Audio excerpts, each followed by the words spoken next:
Welcome into the Paul Farrington Show, a special edition, 3 keys to the Packers beating the 49ers. Paul Farrington Show. Never in my wildest dreams, Ziggy, did I think we'd be here doing 3 keys to the Packers going to the NFC Championship game. But here we are somehow. It's, again, blue sky franchise. Please remember to like, comment, and subscribe to our channel. We're chasing down 10,000 subscribers right now. That's what our big goal is at the moment.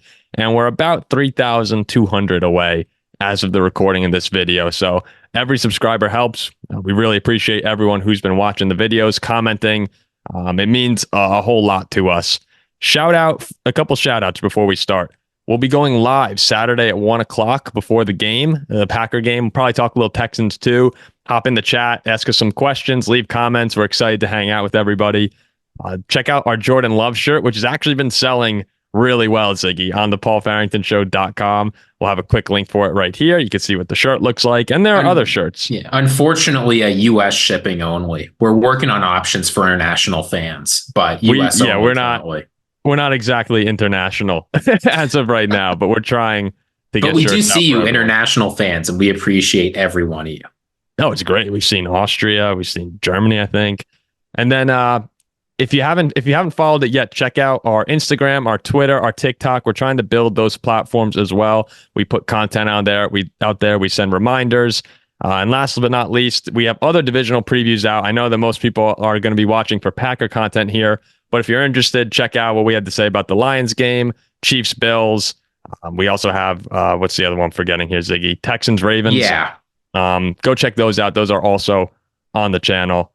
And without further ado, why don't we hop into the 3 keys for the Packers to upset the 49ers, the first matchup between a number 1 and a number 7 seed in the NFL playoffs. No 7 seed had ever done what the Green Bay Packers did when they stomped the Dallas Cowboys. So this first key, Ziggy, and you were adamant that this be the first key, is to slow down Christian McCaffrey. Yeah, the 49ers offense is very good. And there are a lot of things you might pick here. But the fact is, we've seen that Brock Purdy can sometimes be vulnerable. And I'm confident that if things go right, the Packers pass rush will be able to get after him a little bit, exploit the interior. But if Christian McCaffrey is going, there is nothing that you can do. Christian McCaffrey he's one of one in the NFL among running backs. He's the most explosive running back in the NFL. He's an incredibly effective receiver if you can somehow stop him on the ground. Inside, outside, zone, duo. There is nothing that Christian McCaffrey can't do effectively. And we've seen all season long, the Packers' run defense has been an Achilles heel. In some of their worst games of the season, they haven't necessarily given up 1 million rushing yards, but whenever the opposing team needs a big run, it comes. Whenever they need a touchdown and they're on like the 5, they're able to punch it in. So shutting down Christian McCaffrey, you don't need to limit him to 0 yards, but keeping Christian McCaffrey under a century, limiting the touchdowns, is an absolute must in this game. If he gets going, we could easily see a repeat of the last time these teams faced in the playoffs. Yeah, and I know it's going to sound a lot tougher. We were saying, stop Christian McCaffrey. That's almost impossible. No one in the league can do it. Coming into this season, I always talked about Barkley, Derrick Henry, and McCaffrey were the 3 running backs to me that were big-time difference makers in their offenses. McCaffrey's really separated himself this year. Led the league 1,459 yards, tied for the league lead with 21 total touchdowns. I mean, the guy is just an absolute monster. Whenever you turn him on, it seems like he's making a big play. In fact, he led the NFL with 38 10-plus yard carries this year. I mean, it's tough to slow him down.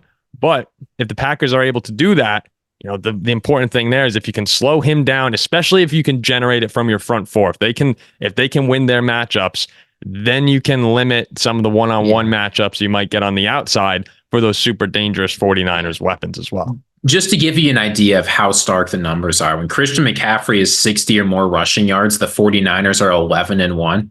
When he is under 60, they're 1-3.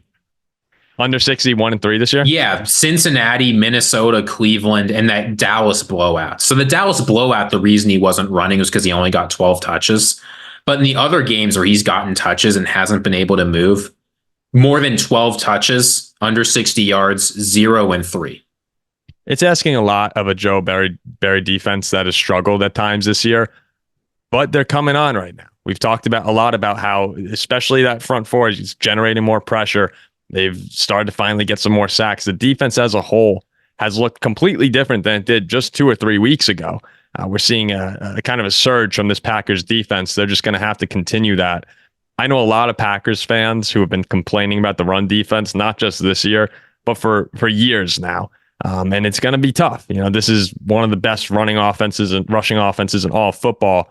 I didn't realize this stat, Ziggy, but Trent Williams is back. He should be fully healthy for this game for the 49ers. When he's on the field, San Francisco runs to the left 60% of the time, and for good reason, because they're averaging 5.7 yards per carry. McCaffrey is, when he's running that way behind their all-pro left tackle. Yeah, it's all-pro is underselling it. He is an all Hall of Fame left tackle. I mean, this is one of the best offensive linemen in the history of football.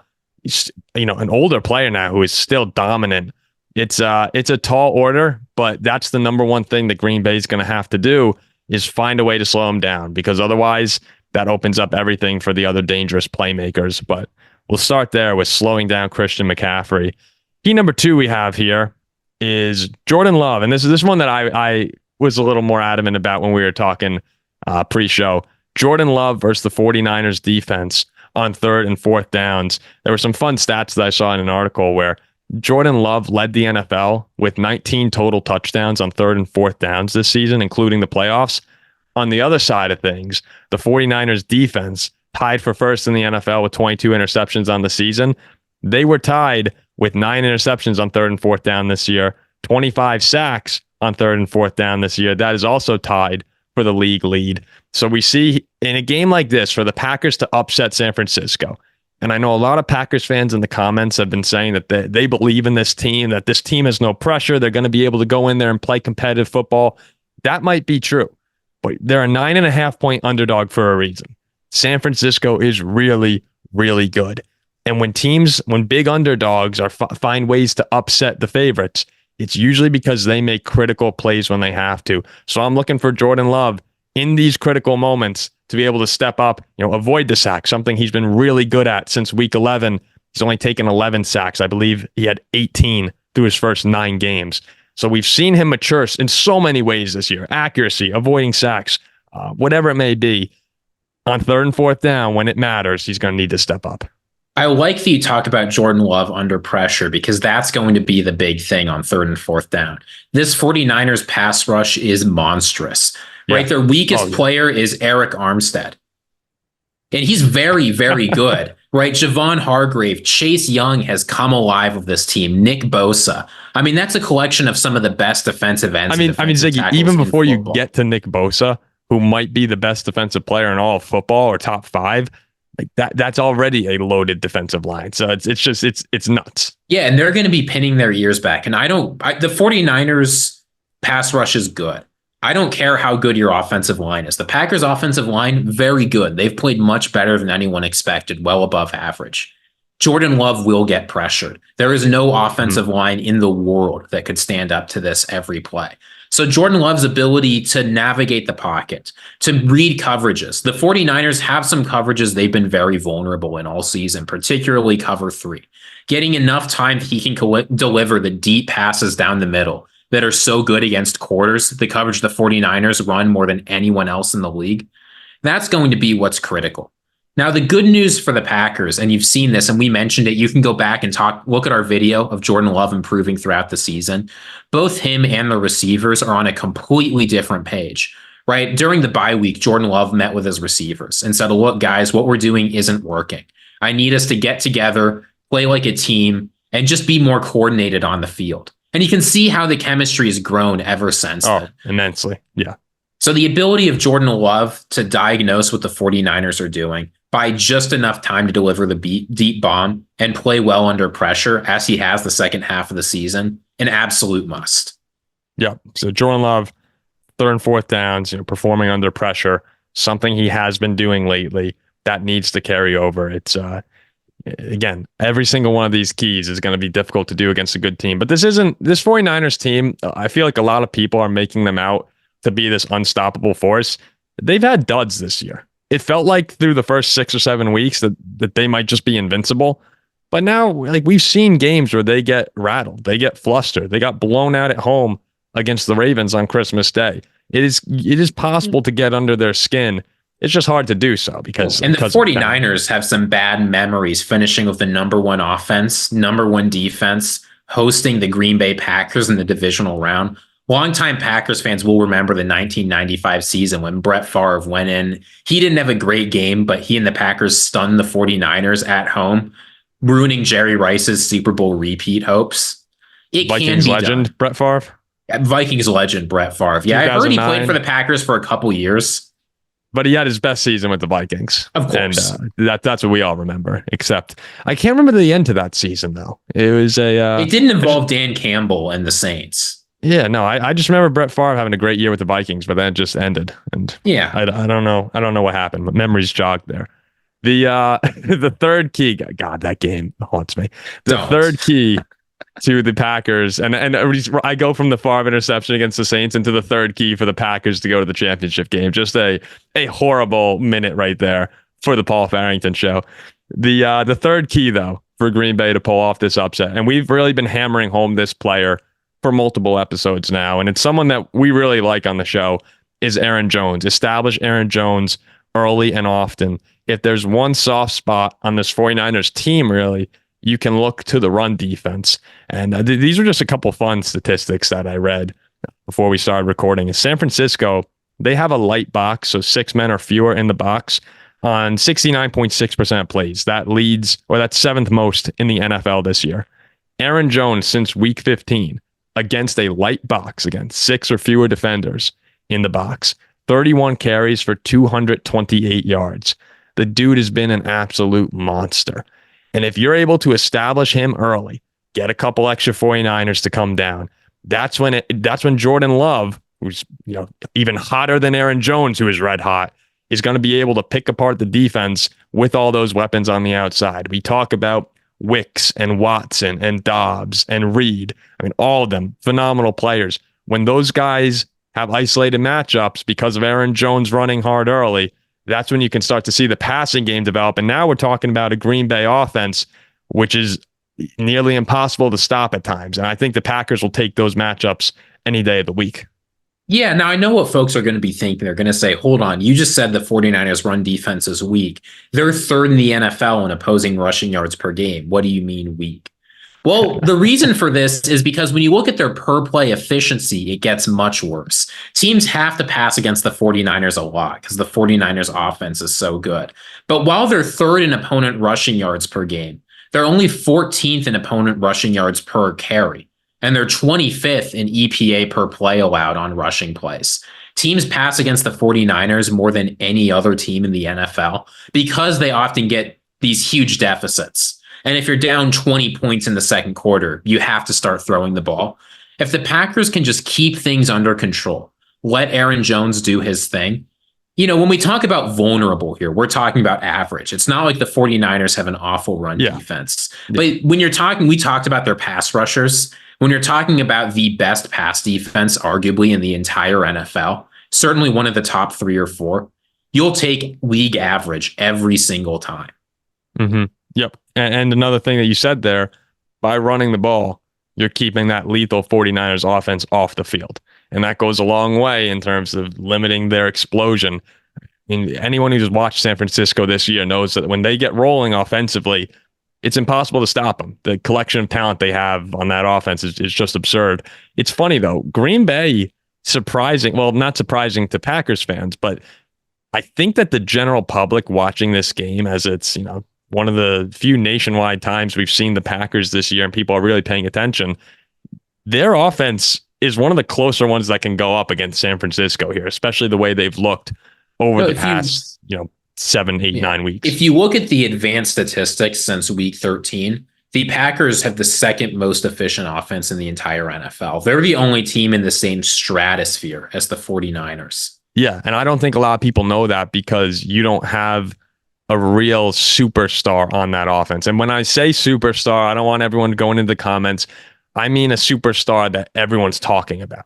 We said before the show started, even Jordan Love, despite his MVP level play for second half of the season, really, he's not being nearly talked about as much as Dallas collapsing this week. So I think a lot, if San Francisco is pushed to the limit by Green Bay, I mean, and somehow if Green Bay wins this game, we're going to see yet another elevation of Green Bay in the national media, of people really starting to understand how good this team is playing right now, which, oh God, I don't even want to think about it, but yeah, isn't that crazy? Yeah, we'll see if that happens, actually. Since we've gotten 5 bad articles about how bad Dak Prescott was for every one article about how good Jordan Love has been, maybe we won't get a whole lot of articles. It'll just be Kyle Shanahan's a choker, like the 2017 Super Bowl. But look, I mean, if you're the Packers, you have to feel optimistic about the fact that really good quarterbacks have found ways to navigate this 49ers defense, right? I think particularly Kirk Cousins and Lamar Jackson and Joe Burrow. All 3 of them, those were like the 3 big losses of the 49ers this year. And all 3 of them were able to use their passing game with a combination of an effective run game in order to beat them. So I guarantee you the Packers are going to be looking back at those 3 games very closely. And you'll see they played out a lot like the keys we just gave, because I went back and took a look at them too. So that's what, if the Packers are trying to emulate something, as you said, the 49ers are beatable. They're going to need all these keys to hit. Yeah, and Vikings didn't even have Justin Jefferson in that game too. A lot of people might forget that, but that was when you have Kirk Cousins red high, it does not get better than that, as Packers fans saw earlier this season. But it's crazy to me that we could be looking at an all NFC North championship game if Detroit and Green Bay are able to find ways to win this season. Best conference or best division in the NFL. Best division in the NFL. So we'll wrap it up there. Your 3 keys. Number 1, stop Christian McCaffrey. Number 2, Jordan Love versus the 49ers defense on 3rd and 4th down. And number 3, establish Aaron Jones early and often. All easier said than done, but I'm not going to doubt Green Bay anymore. I'm done doubting them after what they've done the second half of this year and into the playoffs. Again, we'll be going live on Saturday, tomorrow at 1:00 before the games. We hope everyone hops in the chat, has a good time with us, ask questions, leave comments. Maybe I think Jack should be back. He's a little under the weather this week, but he says that he's going to have a flu game, even if it means putting everyone else at risk. And Zach will also be there. So we're excited to have everyone. Ziggy, do you have any closing remarks? Or one last thing for Packers fans. Keep an eye on the weather report for this game. The weather report has been in flux, but there's a possibility of deep, heavy showers. Now, why should you be excited for heavy showers? You might think, well, we just ran all over the Cowboys in the dome. Why should we care? Think about how terrible the 49ers played in that rainy Cleveland Browns game. Only 17 points on offense. No one could run after the catch. Brock Purdy could barely hold on to the ball. When you need turnovers, you want miserable weather. You want those pass rushers slowed down as best you can. You want the fact that Brock Purdy's hands are 1.25 inches smaller than Jordan Love's hands. Tiny hands can't hold on to the ball. So if you've got a rain dance, do it now. The forecast is showing some rain. Hopefully it comes in for Packers fans. There you have it. Wish for rain. That's the goal right there. All right. We will see you soon with more from the Paul Farrington Show. Thanks for watching.